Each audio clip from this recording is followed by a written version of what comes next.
Hello, everybody, and welcome back to Feeling Seen, the podcast that talks about the movies that make us feel seen. It's so exciting when I get a chance to have a producer, let alone a super producer on the show, because it's just such a specific yet all kind of broadly, widely encompassing point of view on the industry. It feels like the job of the producer is inexplicable, and yet it is to be the answer to every question you could ask, hopefully before you can even ask it.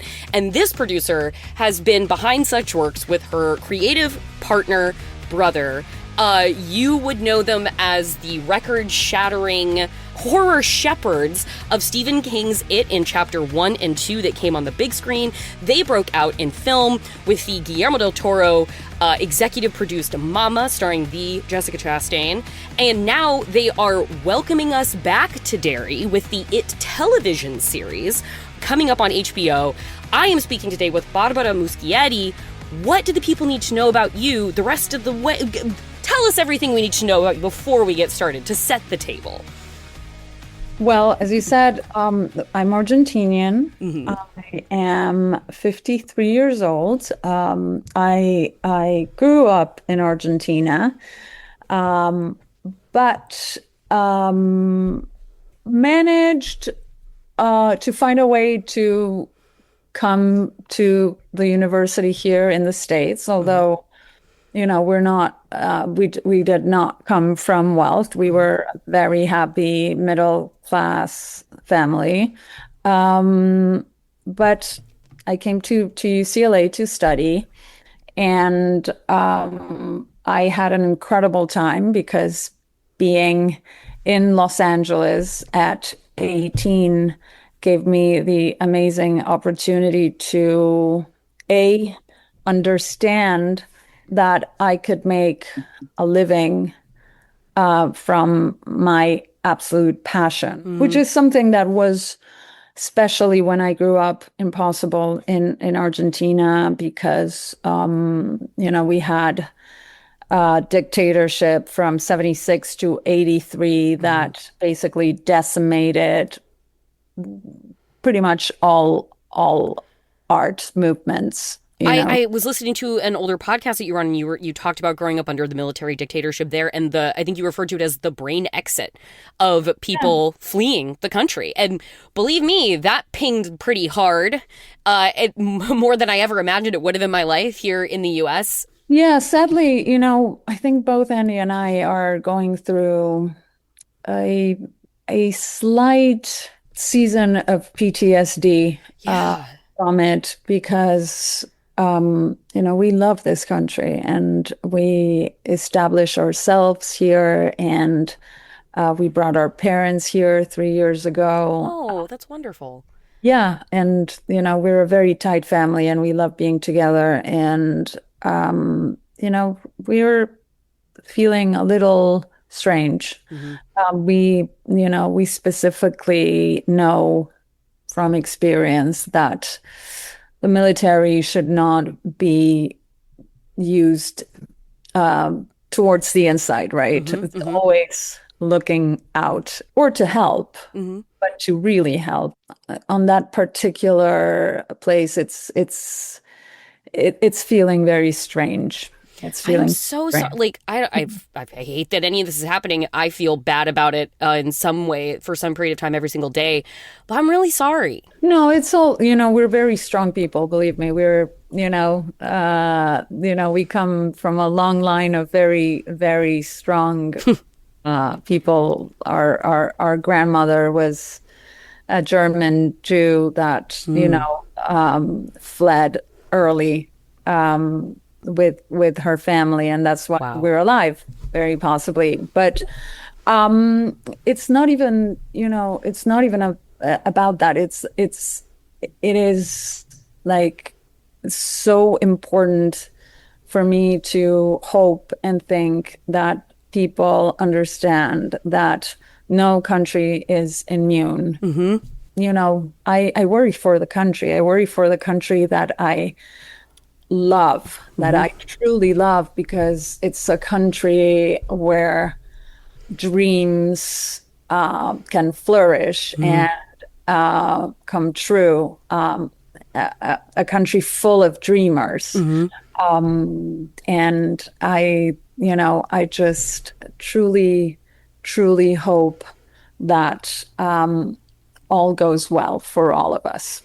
Well, yeah, before we jump into anything else, I just want to say that you and your brother and your family and your parents and coming here and enriching our world and our place and our community and our society is something that we owe you a thank you for. That is the potential that we hopefully always aspire to, and the one that we can more perfectly achieve, because we aren't us without the people who come here from everywhere to do exactly what you said, to dream and fulfill and create. Thank you for being here. I appreciate that, and thank you for what you do. Thank you, and Jordan Crucchiola or Crucciola. My Um, ancestors would be so proud. I say the same to you because I'm guessing that, you have ancestors that were immigrants. The Italians that came and set up fruit companies and produce companies in Portland, Oregon, There you go. 2 generations ago, 3 generations ago. How wonderful. Well, this does get to, I want to talk a bit first about Welcome to Derry, because this is a prequel series to the movies that you made, those adaptations, and it is set in 1962, which is one of like the previous, kind of like the way that there's like a cicada brood that comes up every 17 years, like the brood of Pennywise rises. I think it's in 1962, which is an incredibly politically fraught time in the United States, and there is a military base in your Derry, Maine at this time, and so I wanted to talk about folding in those sort of cultural influences into a story you clearly, and King, which you guys are such fans of, and a story you clearly know so well, going back and putting that kind of texture into a story that's so well trodden for you guys. Well, I mean, in a way, it's kismet because when we when we made the first movie, we set it in 89. Although the book, main storyline happens in 58. We decided to do our, first movie in 89, among other things, because King taught us very early on, write about what you know, Sure. and although we didn't write the movie, we had a lot of, hooks on the writing of that movie. And it seemed perfect when we landed on it because, that's when we were kids. So we understood what we were getting ourselves in. So, starting with the premise that Andy came up with this, brilliant hook of basically going backwards from the first movie and doing each season be basically an it event, and these events happen every 27 years, which really is, when you think about it, is it comes out to petrify a new generation, basically, and hence, continue creating this generational trauma that comes comes to shake things up whenever people are feeling a little better. So basically we went back from 89, 27 years, and we landed in 62. And as soon as we started investigating 62, which is previous to our childhoods, we found this amazing, basically set of fears that we could explore, because 62 indeed was a terrifying time in the US. There was the Cold War, the fear of nuclear energy. Hiroshima had happened, recently enough that people were still very aware of the horrors of nuclear power when put in the wrong hands. And there was, missile crisis, and total terror. And the 60s are about to become like the time of most political, like the most domestic political violence that one of the most fraught times we'd experienced in the entire history of our country.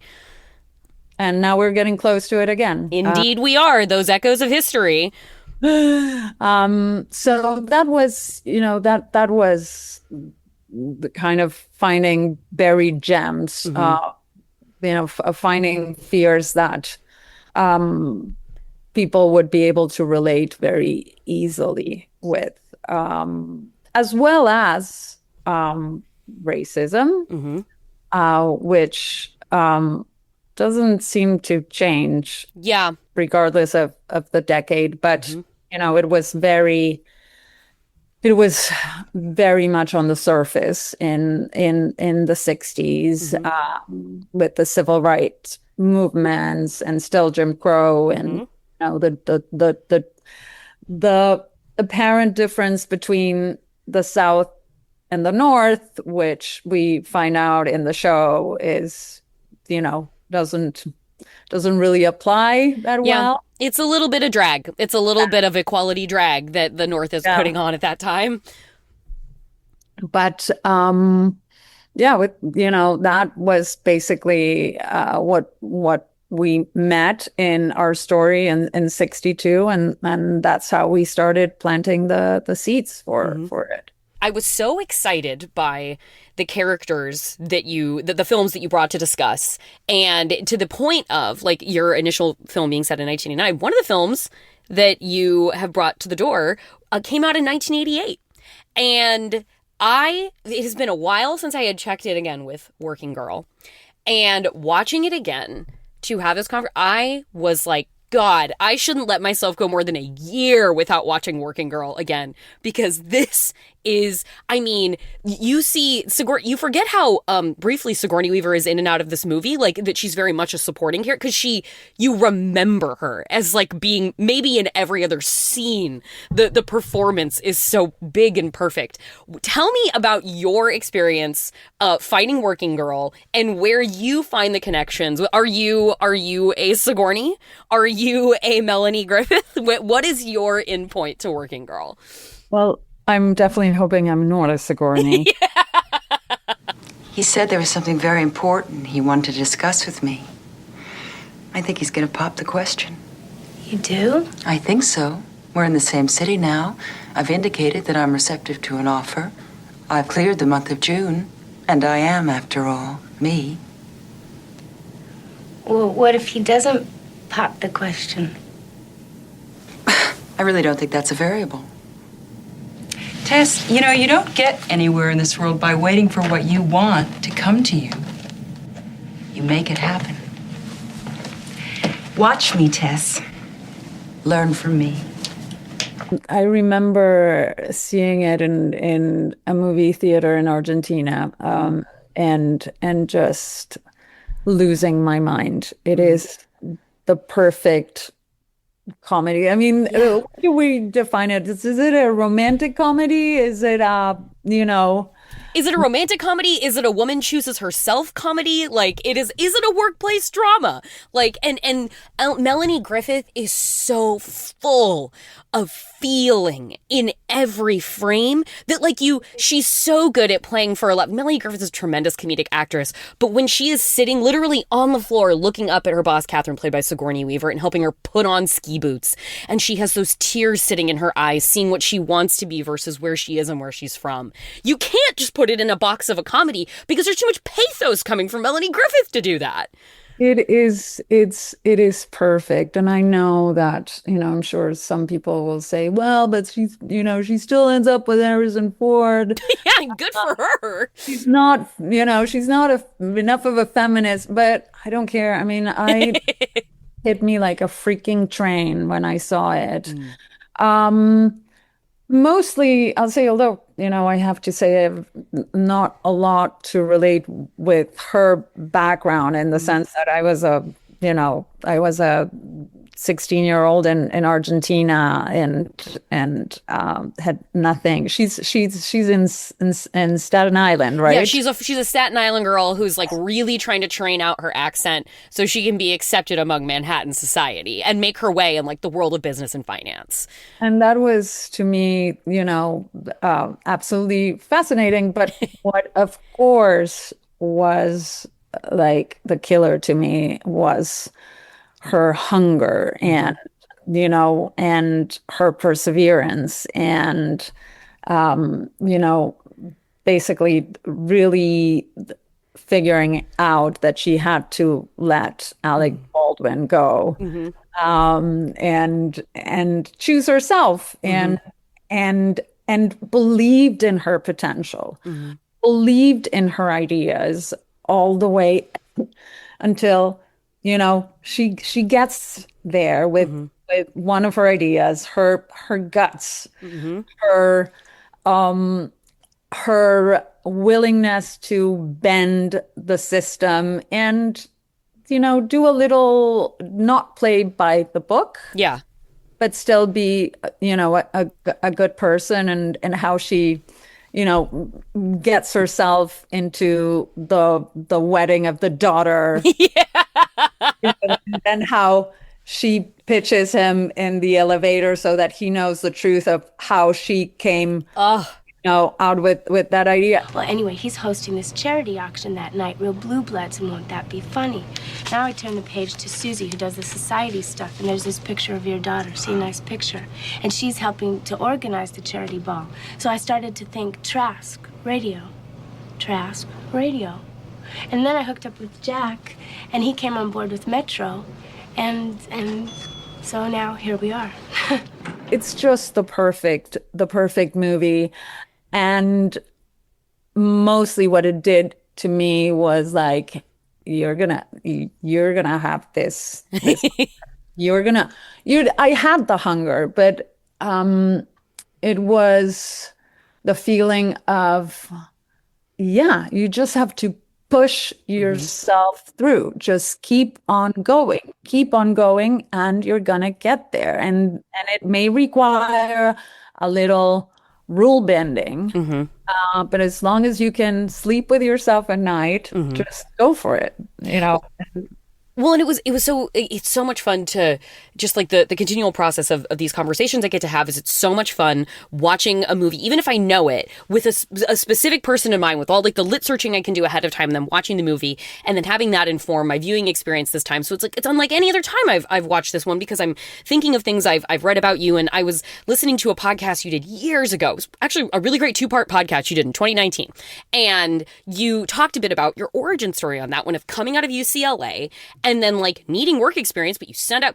It's refreshing to hear that even at a different time from 2025, like even when you come out of college, you're like, I sent out all these resumes and nobody heard back. It's like, well, at least I feel seen by that. And you talk about it happened that like the movie Evita is announced and it's going to film in Argentina. And so you find out who the production company of the director, Alan Parker, who's going to make this movie, and you send a padded resume to this company, and you talked about, you're like, I think you said it was like so on steroids, it was crazy. But like you hear back from this, and you're like making the case for like, you listen, I'm Argentinian, you really need a fixer, you can't do this without me. And this, like, I'm watching Working Girl, and I'm seeing Melanie Griffith put on 2 voices on the phone, being like, hey, calling on behalf of Tess McGill's office, and then getting through because she's her assistant. And then it's like, hi, this is Tess McGill. And she puts on her new Manhattan voice. And I was like, this is that Hollywood shuffle. Like, Tess is doing that Hollywood shuffle right now. Hello, Mr. Trainer's office, please. Hello, Tess McGill calling from Petty Marsh. May I put it through? Thank you. Mr. Trainer. Hi, this is Tess McGill. I work with Catherine Parker over here in Mergers and Acquisitions. I have a proposal that I'd like to discuss with you. Yes, and I get asked all the time, and I feel for, kids looking for their break into their business, into the business, because it's admittingly, very hard. And the advantage I had for this project, which was that I was Argentinian and I spoke Spanish, I was gonna milk it all the way through. So whenever I get asked by young people, what do I do? And I always tell them, find your edge, find your advantage for something in particular, and you have it. Even if you're not, completely aware of it right now, think about it, find it, and go for it. End of that story is you got that job and you got to, I think, yeah, so great hearing you talk about like the how the producer of that like goes to, well, I'm gonna go check this, I'm gonna go to Argentina and like I'll get back to you in 6 months, and then he calls a couple days later and you get the word like, hey, I'm actually gonna need a translator. And like, so you went down there and you worked on that movie and you networked yourself throughout the production of Evita to like, and you said like you said at the time that like I can trace my jobs, like all of my jobs from that experience.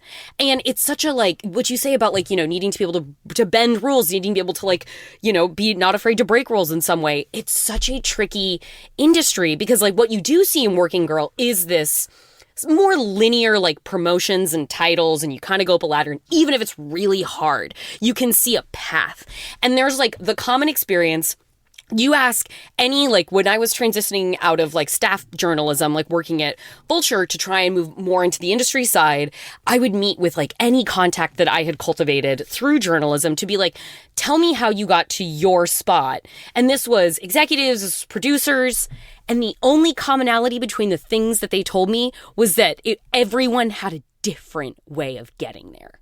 And that is a psychotic way for an industry to be structured that anybody would want to find their way into, because it really is. It's like Labyrinth when Jennifer Connelly gets to there and she finds out from the worm that you just go through an invisible wall. Like it's just standing in front of a brick wall and touching it and then being like, oh, I'm just going to walk straight through these bricks here. Yeah, everybody has to find their way. And, that to me brings to mind the fact that whenever I'm asked, what does a producer do or how do you get to produce, it is truly like almost an impossible definition. And it's about solving stuff. It's about putting a puzzle together, about getting something made, and that something can get made in 1,000 different ways. 1,000 different ways. Even if I were to say, well, I want a $150 million budget, very commercial movie, you still can find 1,000 ways to make that movie. And the same, well, the smaller the movie is, the more ways there are to get it made. So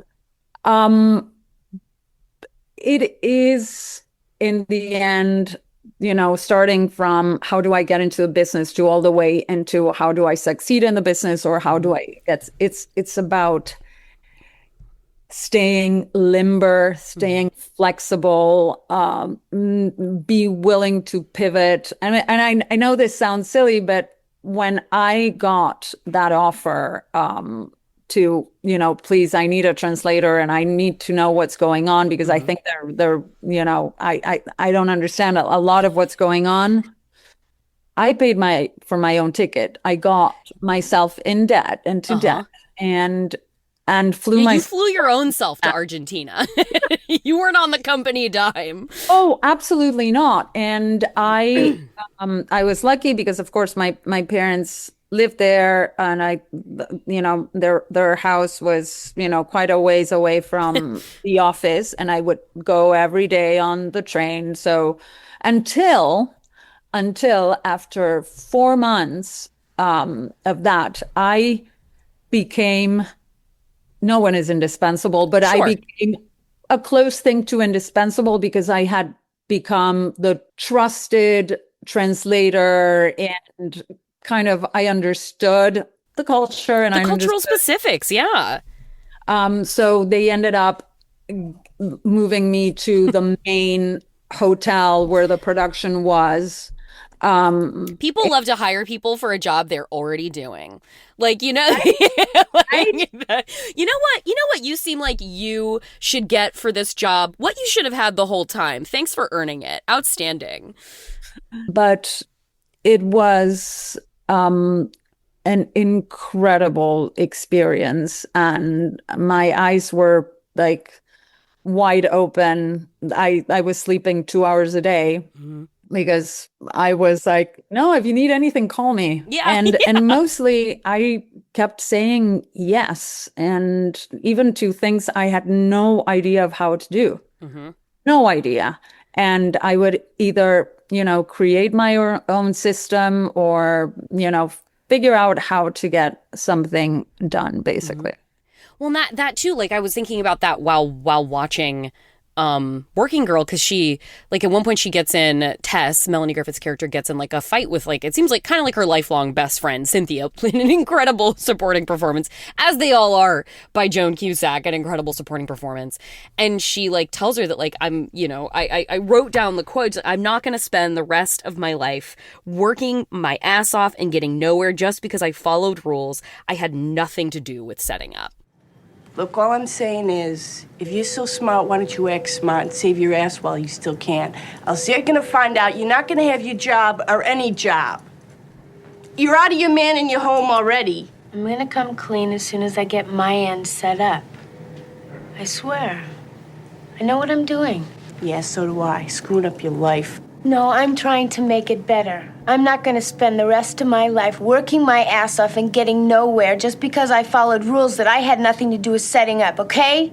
Like that, and when she's getting like the sort of faux girl power talk from her boss, Catherine Parker, the wonderfully heinous Sigourney Weaver in this movie, telling her, like, basically, like, take charge of your life. Like, who gets things done? Like, I do. You just keep plugging and bring me your ideas and we'll see what we can do. Thank you, Catherine. Tess. Tess. Look at me. Who makes it happen? I do. Who does? I do. I make it happen. That's right. Only then do we get what we deserve. And there's this combination, it feels like, for a career in Hollywood, particularly if you're going to be a producer, where the job is like anything and everything. The most like nondescript but overarching thing imaginable. Where it's like, who gets it done? You do.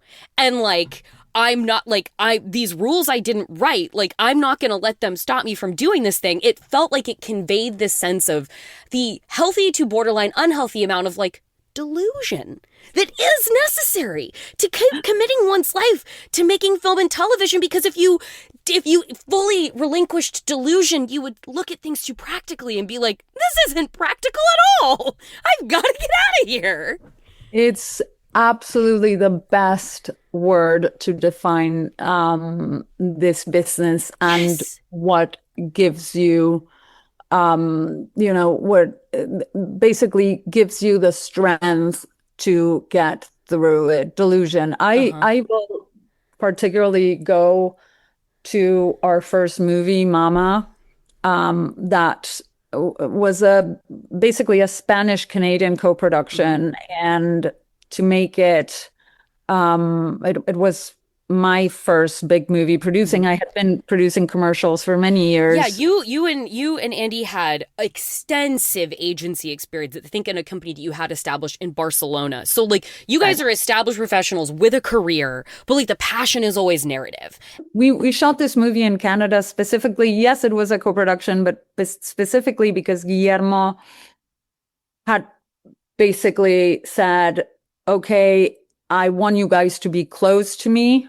I am doing Pacific Rim here. You guys have to be close. Gotcha. He had produced a movie that shot in New Zealand, and things got a little complicated, and it was so far that, I think he was not willing to go through that experience again. So he wanted us close. And he was having a particularly bad day. This was at prep, and he brought us into his office, and we love him. I mean, this guy taught us so much. But he's like, how many setups a day can this guy shoot? And he's like, and I have no fucking clue. I don't know. In commercials, that question never comes up because just, first it's very short generally. Yeah. The biggest commercial I had shot, which was massive, was an 8-day shoot, but generally it's 1, 2, 3 days. Literally, I spewed out of my mouth 18. Could have been 1,000, could have been 3, didn't know, and it ended up being kind of right. Wow. I gauged that it was kind of an okay answer because Guillermo didn't freak out. So it was like, okay. It's time for a short break, but I'll be back in a second with Barbara Muschietti, and we'll talk about another movie that made her feel seen from 1992. It is Robert Altman's The Player. Then I will have one quick thing before I go at the end about the 25th anniversary of a very special movie, Charlie's Angels 2000.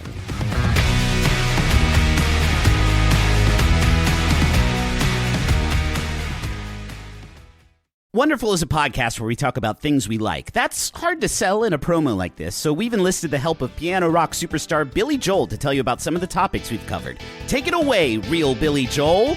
City Rock, spin on Lakeside, Worcestershire, Circle Time, Sega, Dreamcast, Caesar Salad, Tower of Hanoi. Keep me up, 8 time capsules, Wayne's World, Cheese Bulls, Wallace Stevens, Donkey Kong, Fun Size Almond Joy. They didn't start the podcast. Except that's not true, they did in 22. They didn't start the podcast.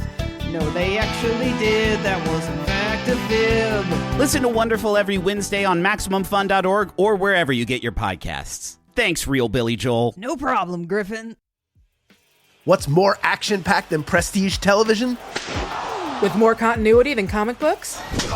And more reality than reality television? It's professional wrestling! And to better understand wrestling is the ultimate form of entertainment. You need the Tights and Fights podcast. This is the perfect wrestling show with a lot of love, a lack of toxic masculinity, and just the right amount of butts, cats, and spandex. Listen to Tights and Fights every Saturday on Maximum Fun.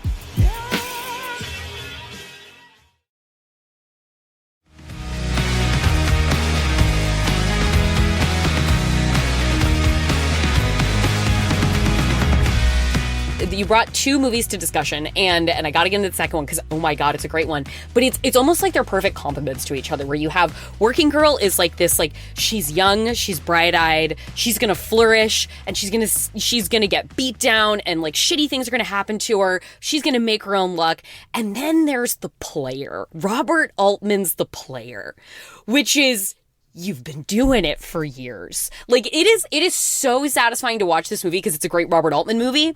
And I am such a sucker for movies about LA. I'm such a sucker for movies about the industry. And if the minute you know even a little bit of what's going on, of what they're talking about, you're like, I can't believe they captured this so well in this movie. This is the, like, jaded veteran can come into this.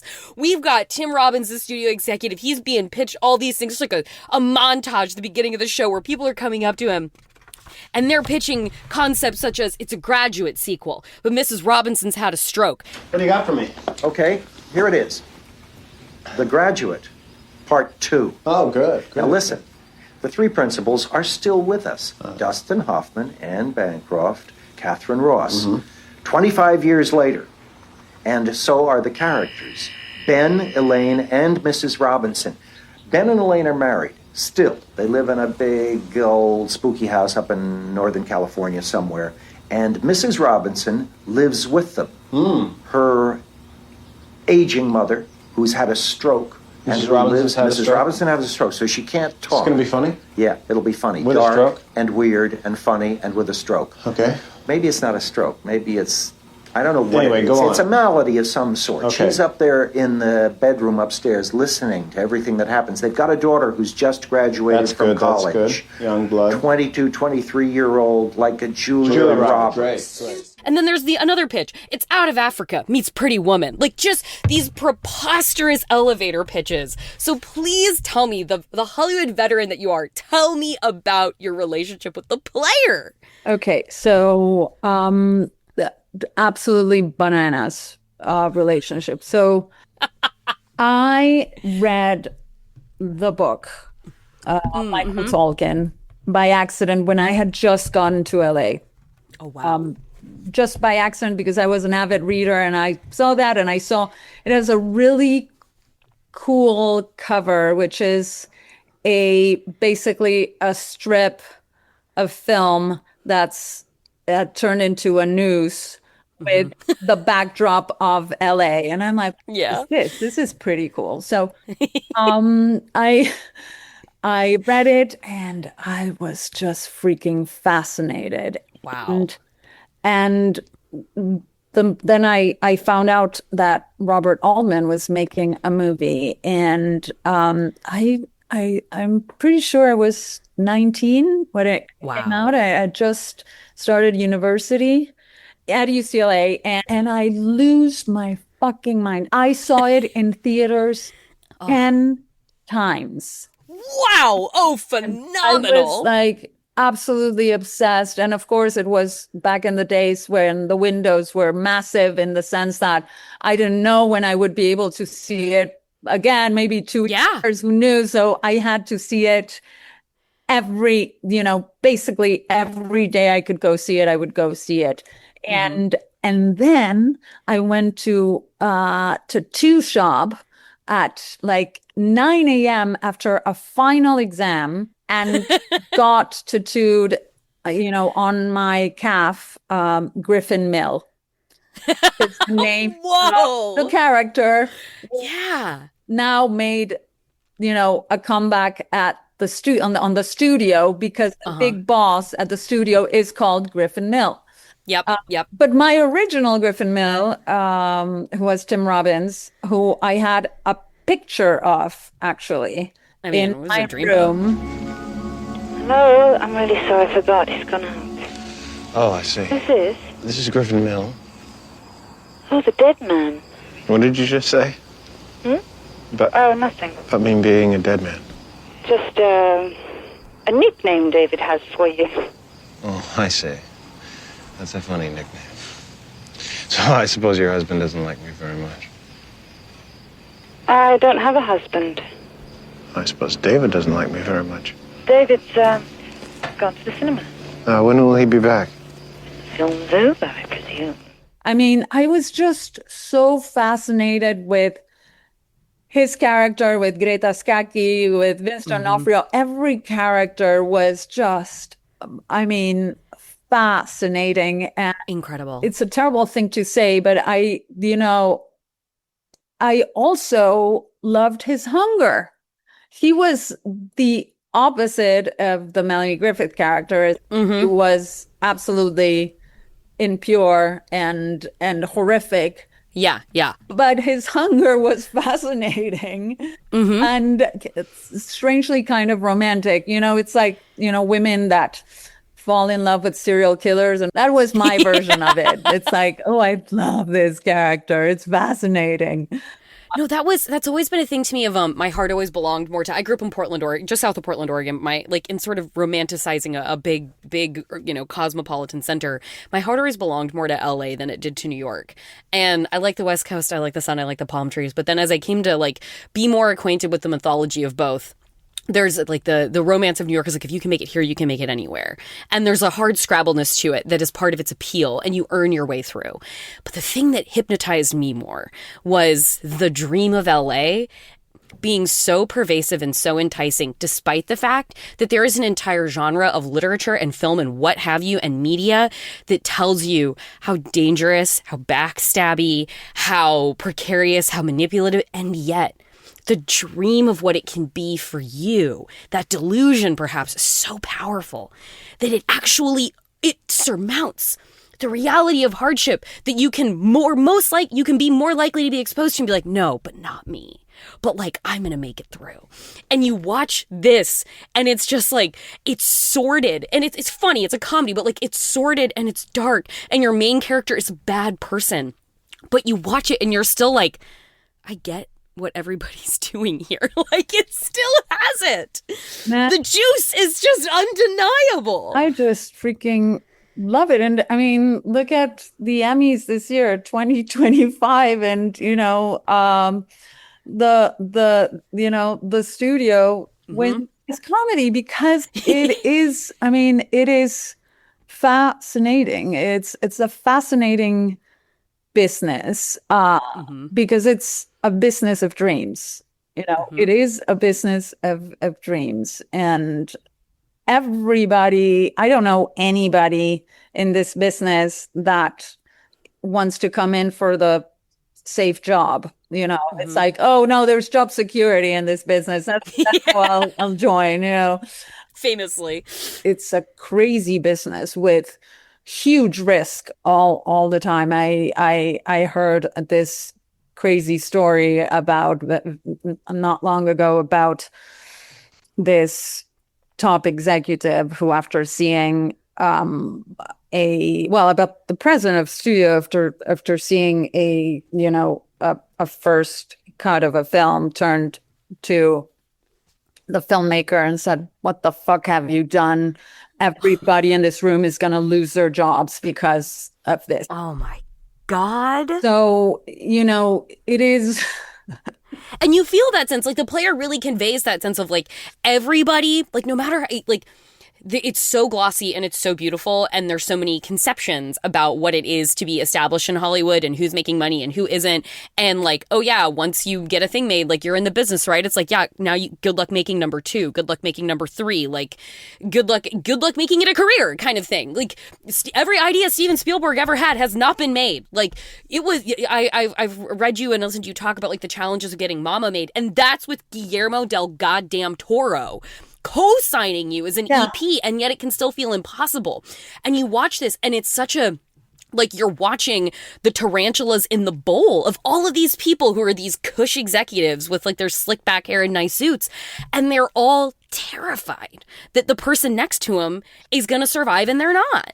It is a daily struggle. And by the way, talking about Guillermo, the day that Mama was opening, he called us, and I'm sorry, Guillermo, I'm going to tell this story, as he was so nervous that he got sick. Oh, no. We were not, strangely, because we didn't know. You didn't know. Fucking clue. So he was, and so he calls us, and we were having a celebration dinner that day, and he couldn't come because he was sick. And he's like, "Barbara, Andy, now you get to make one more movie." So that's what he told us. Basically, having this number one, opener, in the domestic market, Mama did great. Make one more movie. And little did we understand, that it was true. Every new project is a struggle, and we pitched 1,000 things that went nowhere. I was watching Working Girl, watching Melanie Griffith be so sure she tanked a pitch as she's like kind of beginning her masquerade, and come back to her desk and just throw her head onto it and just be so sure she whiffed it. I was like, feels like there's got to be some resonance to this kind of situation too. Please. I mean, I put my head down 1,000 times, but also in the same, in that same breath, I've come out of meetings and pitches going, "We've got this. This was great." And then, like a day later getting, "No, it's not our thing," or "We loved it. We loved you guys, but this is not the thing we're going to make with you." So yeah.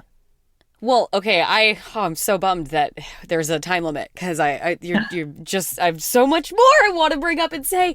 But I guess my final question would be to you, as the veteran, as somebody who's on the player side of the dichotomy as opposed to the working girl side at this point, what is it that gets you picking your head up off the desk now, knowing everything you know, and having the Griffin Mill's name tattooed on you? Like, what is the thing that picks the head up and makes you say, all right, but we've got the next pitch? What keeps the delusion sufficiently intact for you? Going to the movies and just, you know, every now and then I witness something that blows my mind, and I never know what that will be. Never know what that will be, and it can come from any genre, and it may very well be an ultra hated movie. Emilia Perez blew my fucking mind. You know, half of the country wanted to burn the negative, and well, that's on you. I loved it. Freaking loved it. I had the best time. What else have I seen lately? I went to a screening of Smile 2, and I was just like, okay. Thank you. Honestly, as you were saying, Smile 2 was one of the ones in my head where I was like, fucking Smile 2, man. I immediately, I saw it. I called my agency right after it, and I'm like, oh my God, somebody get me Parker Finn's email because I have to write him right away. It blew my mind. Smile 1 scared the hell out of me, and Smile 2 was a tremendous goddamn movie. Amazing. And he got the money because of Smile 1, and he made the movie he wanted to make. And that is Smile 2, which is a masterpiece. I'm going to make Smile 2 the bow on the conversation. I'm just going to throw in there, you could have nominated Naomi Scott for an Oscar for that, and it would have been totally valid. I kept on saying that. No, it was one of the performance. I'm sorry, if you're going to say an Oscar for Toni Collette in Hereditary, you better be saying a fucking Oscar for Naomi Scott in Smile 2. What a virtue, and not just because it was a big performance, like the little business of that, a virtuoso, I think a career bar-setting turn for Naomi Scott in Smile 2. It was just unbelievable. Yeah, unbelievable. You know what? Movies now more than ever. You know, as you said, it's my motto. I've taken it from the player all the way to, you know, my home in Sherman Oaks, and yeah.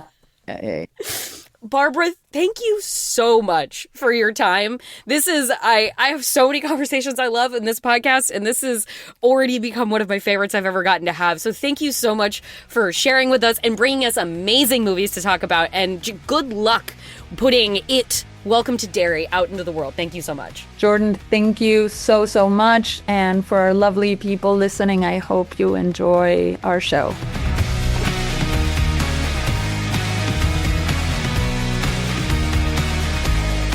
Thank you so much to Barbara Muschietti. New episodes of Welcome to Derry are coming out every Sunday on HBO Max. And truly, that was, maybe I say this too much, but that was really one of my favorite conversations ever. That was so fun. I'm so grateful to Barbara for taking the time. It's crazy, the movies that she has been behind with her brother. Just smashing, some real smashing, unbelievable successes in there. And, you know, kind of a pop culture stalwart of, you know, going on the last decade. So, and what a lovely gal. But anyway, now that one quick thing before I go, speaking of the ladies out there, as promised, I am giving a nod to the 25th anniversary of Charlie's Angels 2000. What an important film. What an important film. Directed by Mick G. Action, like martial arts choreography done by the brother of Yen Wu Ping. Famous Hong Kong martial arts choreographer who did The Matrix and movies you might be more aware of here in the States. But a serious wire-fu action movie that is, to my mind, the best, most shining example of what I consider to be the bimbo action wave of the 2000s. It came at a time still of optimism. It came at a time still of hope. This movie came out in the year 2000. This was not yet a post 9/11 world. We were not yet in the era of gritty reboots. We were not yet awash in the war on terror nationalism that suffused so much genre cinema. After that happened, we were coming off the booming 90s, and we had this trio of stars in Cameron Diaz, Lucy Liu, and Drew Barrymore, who also was a very involved producer under her banner of Flower Films, bring us this millennial touch point, this girls and gays hangout action staple. This is what I consider action for a different kind of action fan. If maybe it wasn't so much your thing, the carved from stone mothers of the ilk of perhaps Lieutenant Ripley in a imposing and horrifying sci-fi space, or Sarah Connor, the post-apocalyptic Hellcat icons. Both. This was for the ladies. It had, it was candy colored. It was bubblegum pop. This is a movie that came out and influenced every girl to spend the next couple of years taking any photo with her friends posed back to back, making finger guns held in the air, a la the famous silhouette of the Charlie's Angels. It was, end of 1990s girl power. It was end of 1990s, early 2000s pop music, emotionally charged kind of vibe. And it could have given way to a whole category of girl-centric, high femme action movies, but it didn't, sadly. It's had its elite sequel, Charlie's Angels Full Throttle, in 2003. But I'm going to say it was post-9/11 cinema that dashed our ability to revel further in cheeky, pulpy, celebratory, exciting, fun. Listen, do we still have plenty of the feeling of, the early aughts in there with like the tiny clothes and the cleavage out? You know what? Guess what? That's not my male gaze. That's not the male gaze to me. That is the young gay girl gaze right there. That is girls at a sleepover gaze right there. There's just so much I could say about the legacy of Charlie's Angels, and perhaps will be in a yet to be published piece. But I just do want to touch on here that movie still feels like one of one today. And the legendary press tour in which Diaz, Liu, and Barrymore were just falling all over each other with a homoerotic charge of this best friendship trio they forged over the course of the production.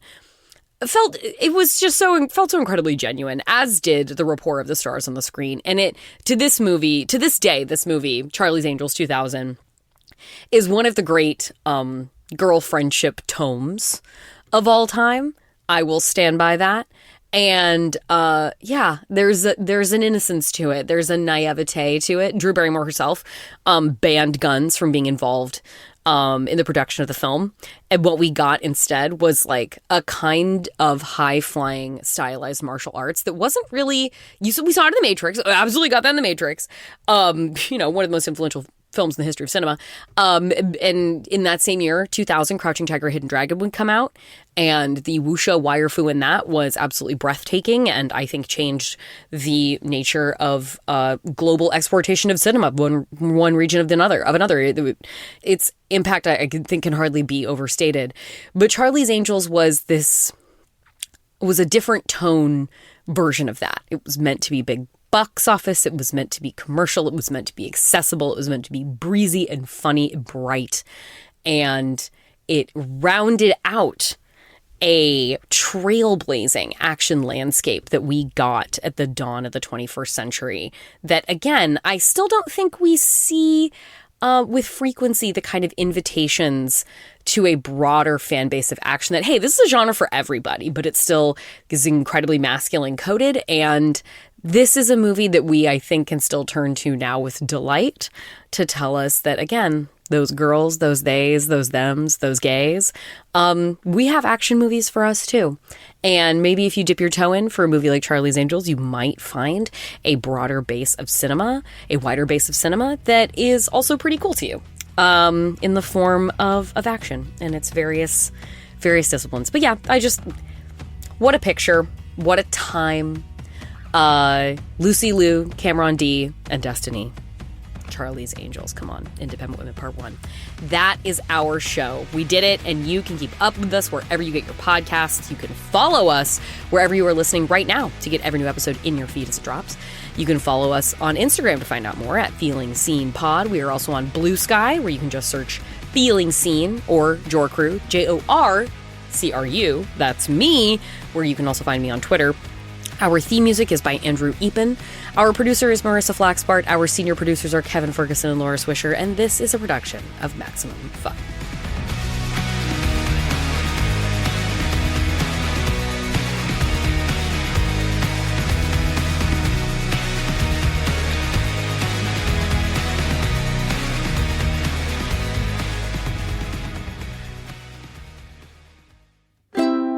Maximum Fun, a worker-owned network of artist-owned shows, supported directly by you.